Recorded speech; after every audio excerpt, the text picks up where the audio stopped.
Bienvenue pour un nouvel épisode HR Meetup, votre podcast sur les ressources humaines et les passions au travail. Et face à moi, j'ai Nathalie Bosquet. Bonjour. Nathalie qui est déjà venue participer à un de nos events HR Meetup qui ont maintenant été suspendus faute de temps et de ressources.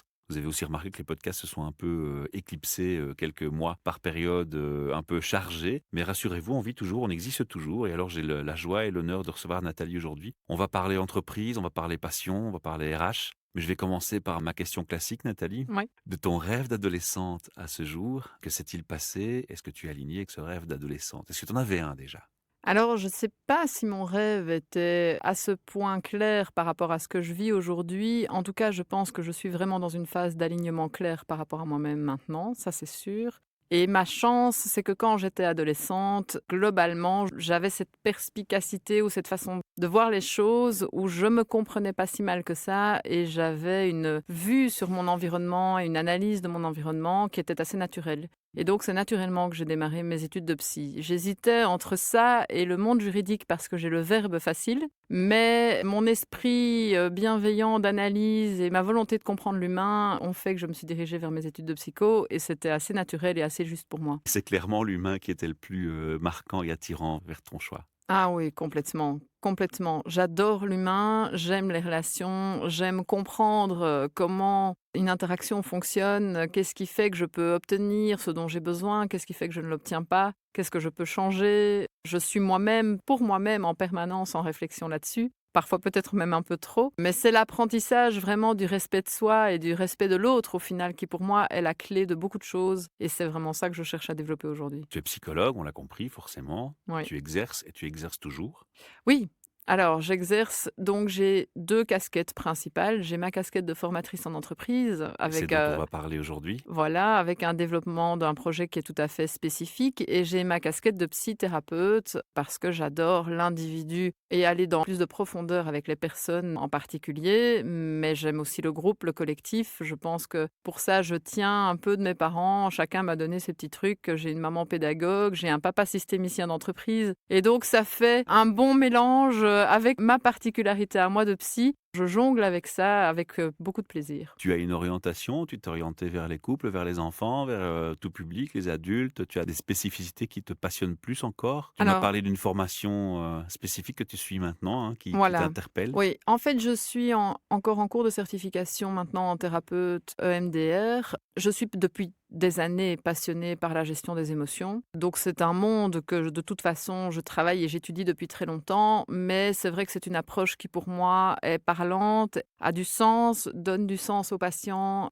Voilà, donc je l'ai vécu d'abord pour moi aussi comme patiente parce que j'estime que c'est la meilleure manière de s'approprier un outil, c'est de l'expérimenter soi-même. C'est ça qui m'a vraiment donné envie de le pratiquer après comme professionnel. Alors après, je suis toujours en cours parce que je fais une version non pas simplifiée, un week-end et vous êtes thérapeute EMDR, parce que ça existe aussi malheureusement, mais je fais vraiment une version longue où les bases théoriques sont là, mais on a tout un cursus à suivre avec des supervisions. Enfin voilà, il y a un cursus spécifique qui prend du temps, mais voilà, dans lequel je m'inscris à mon rythme et c'est vraiment OK.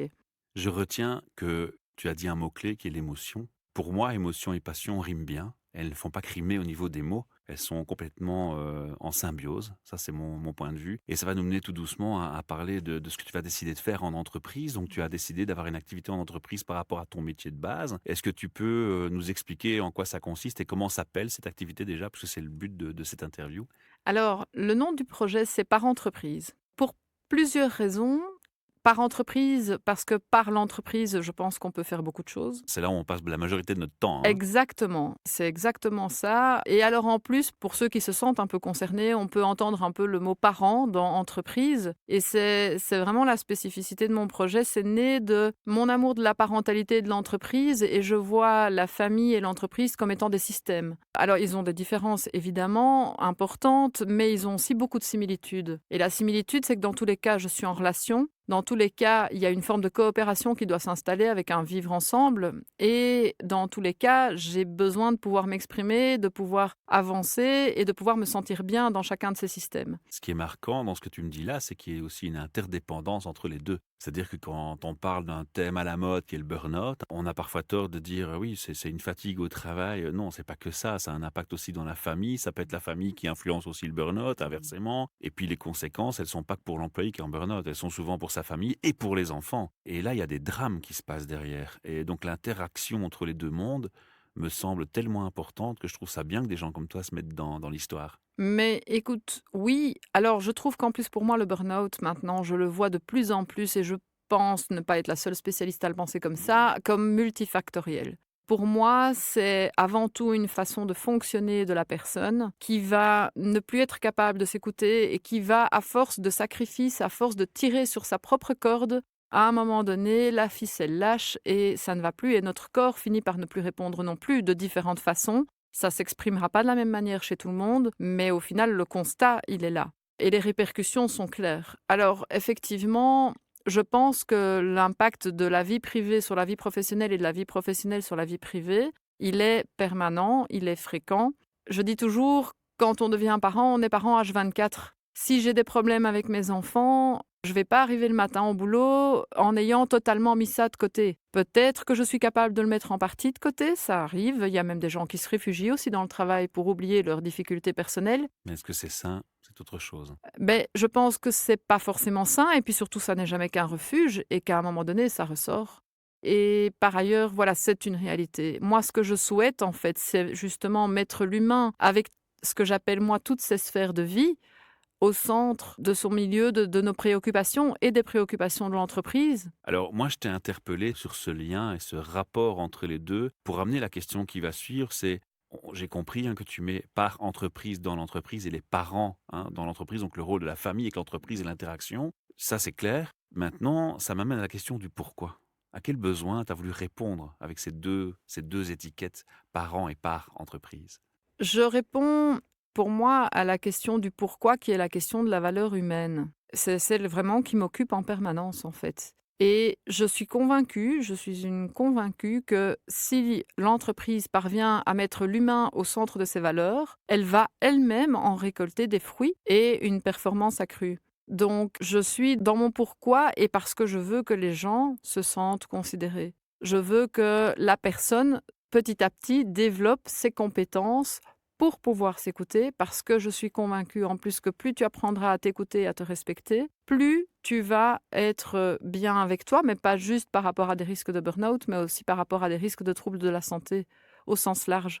Et donc, ce que je vise, c'est pas simplement le burn-out ou la prévention du burn-out, c'est ça aussi, mais pour moi, ça va beaucoup plus loin que C'est un ça. scope plus large. C'est un scope plus large. Ça va au niveau de l'absentéisme, c'est vraiment alors d'ailleurs, je ne parle plus personnellement de bien-être, je parle de mieux-être. Je ne suis pas apporteuse de bonheur. Je ne suis pas une Chief Happiness Officer.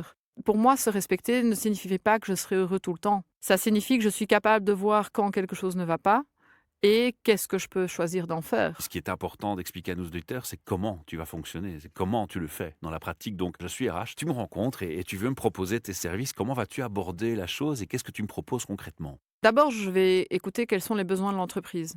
Je pense que c'est très important de s'adapter aux besoins de l'entreprise, à ce qu'elle a à dire et pour s'aligner, être cohérent. J'ai vraiment envie de proposer des projets au plus proche des besoins. Je suis à 3 niveaux, soit à un niveau de conférence et j'aime assez bien l'idée de proposer des conférences régulières sur des temps de midi que j'appelle des temps de midi animés. Quand je donne une conférence, ce sera toujours très participatif. Moi, j'aime bien que les gens s'investissent dans les Et de sujets. l'échange. Voilà, qu'il y ait de l'échange, peu importe le nombre de personnes au final, parce que de toute façon, l'échange apportera à tous. Donc ça, c'est le premier pas, j'ai envie de dire, pour les entreprises qui commencent à s'intéresser, mais qui savent pas très bien comment, mais qui se posent quand même des questions autour de l'humain dans l'entreprise. Le deuxième pas, pour moi, est à un niveau, alors collectif toujours, mais un peu différent cette fois-ci. Alors, j'appelle ça des ateliers. Parce que j'ai donné des formations, étant formée par ailleurs en gestion des conflits, etc. J'ai donné des formations plus classiques, gestion de l'agressivité du client, gestion des conflits en entreprise. Mais le constat, c'est quoi? Vous donnez une formation ou deux, un jour ou deux sur ces thèmes-là. Et les personnes après, au bout de quelques semaines, quelques mois, les notions vues s'évaporent. Parce que si vous ne mettez pas ça en application de manière régulière, etc., on vous demande de modifier potentiellement un savoir-être. Pas plus tard qu'hier soir, j'ai entendu une phrase que j'ai beaucoup aimée, c'est: «Il faut du temps pour changer nos habitudes, mais alors une fois qu'on les a changées, ce sont nos habitudes qui nous changent». J'ai trouvé ça extrêmement parlant, tellement parlant que celle-là, je l'oublierai pas. Mais c'est clairement ça. Si je veux travailler un savoir-être, savoir m'écouter, savoir me respecter et donc savoir modifier ma manière de communiquer à l'autre et la manière dont je me considère et ce dont j'ai besoin et ce que j'ai à demander, est-ce que je suis capable de demander? Est-ce que je suis capable de recevoir? Est-ce que je suis capable de refuser? Est-ce que ça veut dire que je dois pouvoir déplaire? Potentiellement, je dois être au clair avec le fait que je peux déplaire. Et c'est des positionnements qui sont pas du tout évidents.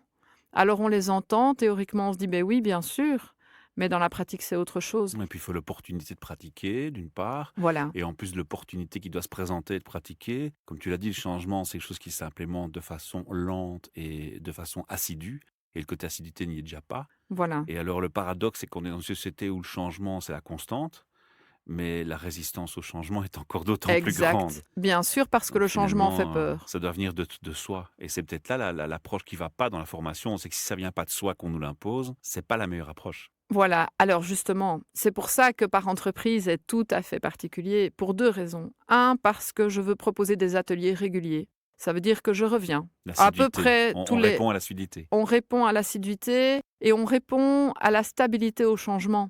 On répond au fait que, évidemment, que dans un premier temps, quand je vais, appliquer tel ou tel outil, bah, je suis un peu maladroit, un peu mal à l'aise et donc ça n'a pas tout à fait le résultat que j'imaginais. Pourquoi?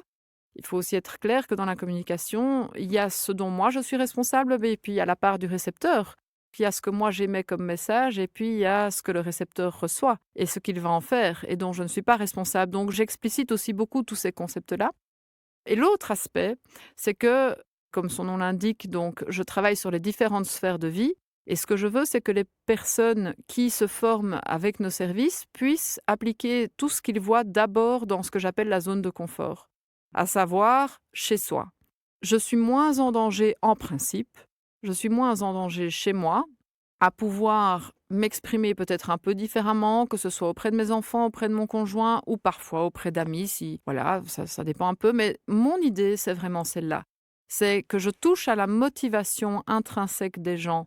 Quand je dis motivation intrinsèque, c'est la volonté de la personne de changer, par opposition à je change parce que tu me l'as demandé ou je change parce que tu me donnes plus d'argent. Tout ça, ça a ses limites. Donc ça, c'est les facteurs de motivation extrinsèques. Je souhaite que les gens perçoivent un plaisir à changer. D'ailleurs, la base aussi de la motivation, c'est le plaisir. Si on n'a pas de plaisir dans le fait d'appliquer les outils qu'on reçoit, mais en fait, on ne le fait pas. Et si je suis confrontée à mon client agressif et que c'est là que je dois commencer à appliquer la technique d'écoute ou la technique corporelle et l'attitude à avoir, mais je vais très probablement ne pas y arriver ou avoir beaucoup de mal.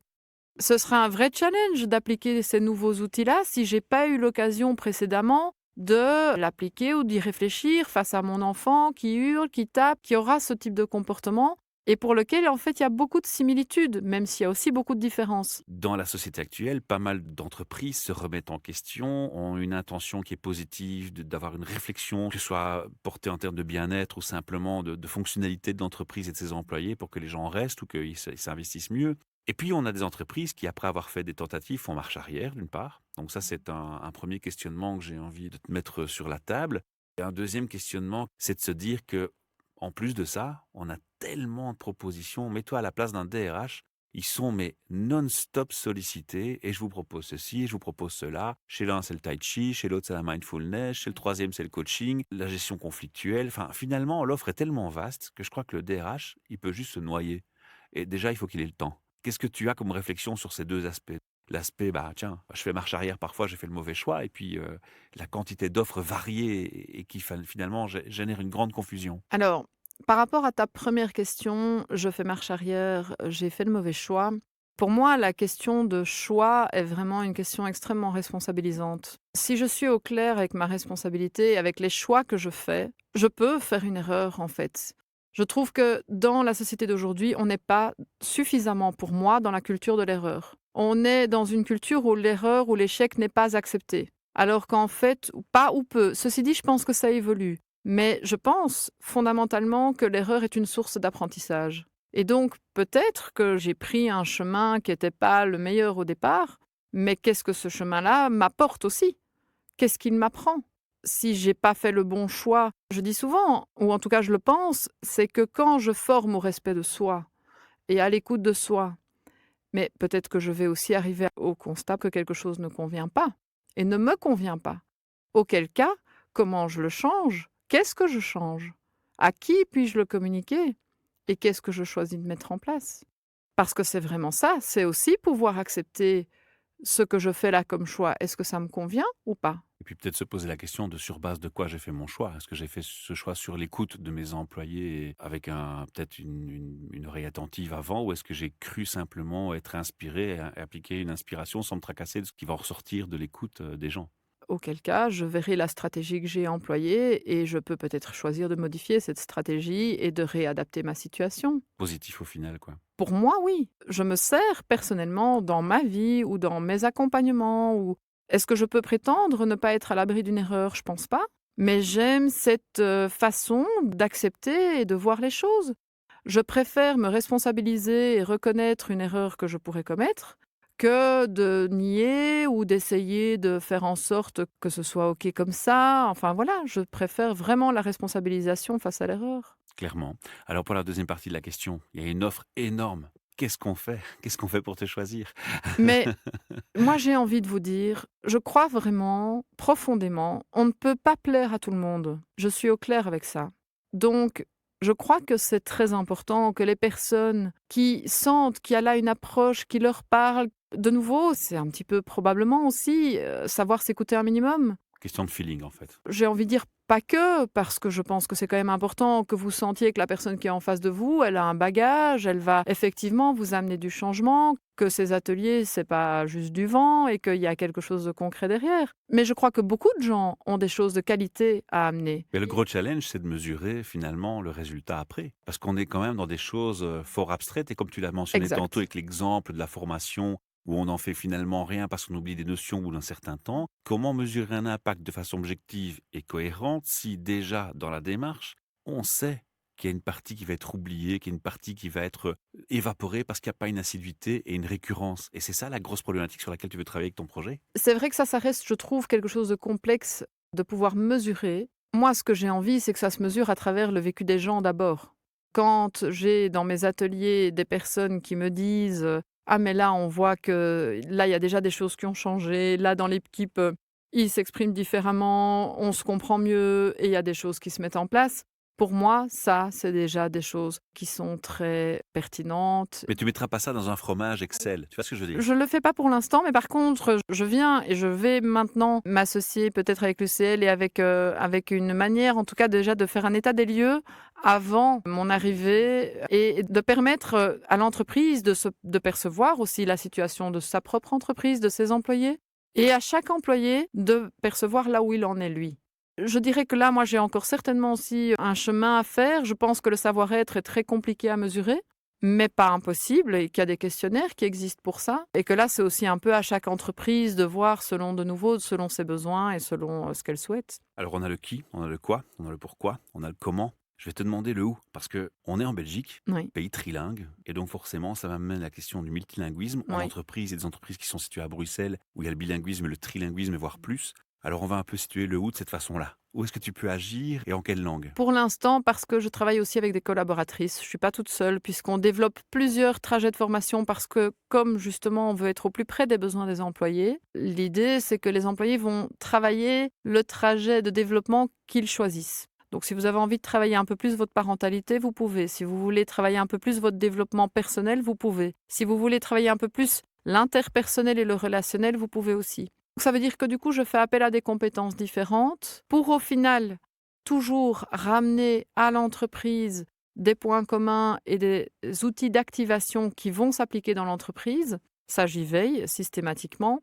Pour l'instant, c'est principalement en français. Alors, à titre personnel, pour l'instant, moi, je veux redévelopper, parce que j'ai personnellement des facilités dans les langues, donc je veux redévelopper mon anglais et sans doute à un moment donné mon néerlandais, mais actuellement, je suis principalement, en tout cas au niveau des ateliers, en français. Les conférences, par contre, j'envisage le bilinguisme français-anglais. Au niveau conférence, oui. Mais c'est vrai qu'une fois qu'on va aller plus dans la profondeur, la nuance des mots est extrêmement importante. Déjà dans la langue maternelle, on manque déjà de nuances, on s'en rend même pas compte. A fortiori, Si je suis dans la langue de quelqu'un d'autre, ça ne va pas. J'ai une coach aussi anglophone et néerlandophone, mais qui ne peut pas encore donner tous les ateliers comme je les donne. Une dernière question quand même pour bien clarifier. Il y a une partie où je pense qu'on peut développer un peu mieux en quelques minutes. C'est le côté parentalité en entreprise. La question que je me pose, c'est tiens, quand tu annonces ça, est-ce que l'employé se dit pas, mais de quoi tu te mets le parent, c'est une chose, c'est chez moi, mon boulot, c'est ici. Je fais encore une fois l'avocat du diable ou la mauvaise foi, hein.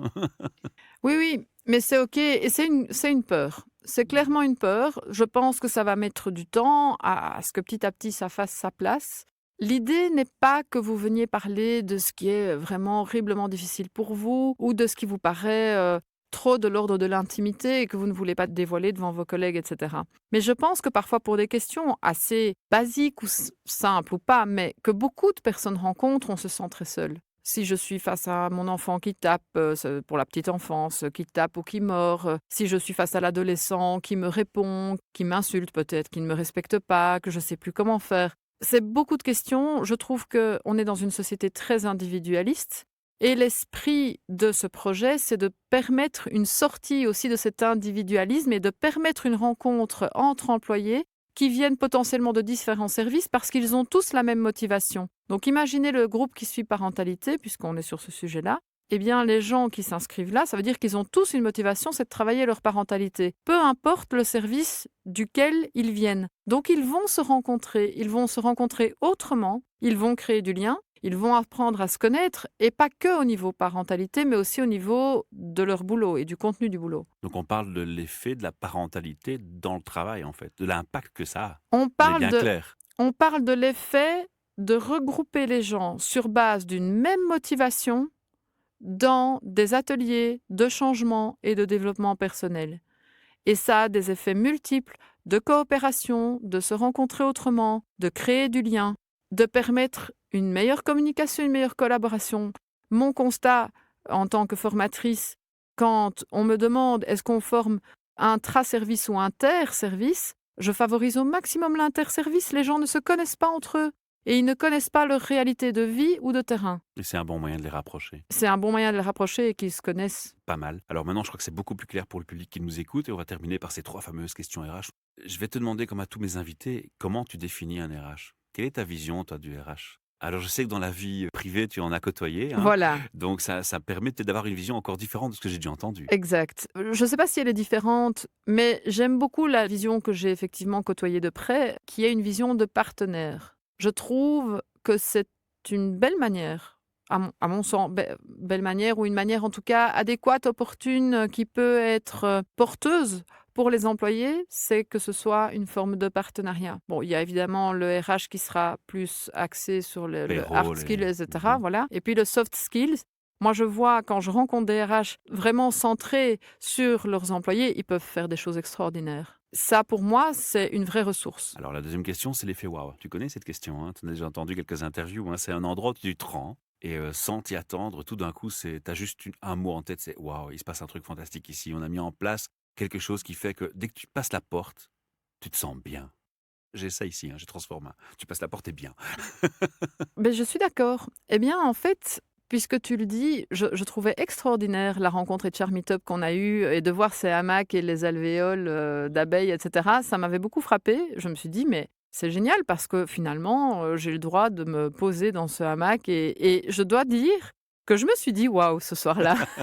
T'en as eu Parce- d'autres? T'en as eu d'autres parce- waouh à d'autres alors, endroits? mais je ne sais pas si j'ai eu vraiment d'autres waouh en termes d'infrastructures comme ça. Je t'avoue que ça ne me frappe pas comme ça. Par contre, des waouh de rencontres humaines, oui.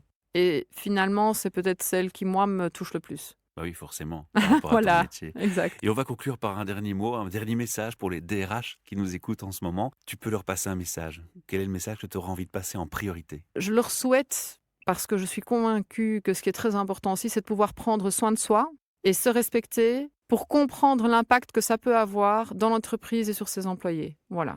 Pas mal. Super, merci. Je crois qu'ils vont apprécier le message. Alors on invite bien entendu nos auditeurs à nous soutenir. Faites-nous une donation, vous pouvez le faire via la SBL. Vous pouvez aussi faire un partage et un like, ce serait une belle récompense pour nous et pour Nathalie qui vient nous consacrer son temps et partager sa passion au micro. Et alors j'annonce aussi avec assez de fierté quand même que je suis probablement avec mon équipe une des premières associations en Belgique à vivre par la production de podcasts et donc un petit cocorico à notre niveau, une petite annonce sympa à vous faire. Voilà, mille merci pour votre confiance et votre écoute, c'est aussi grâce à vous tout ça. Alors à très bientôt.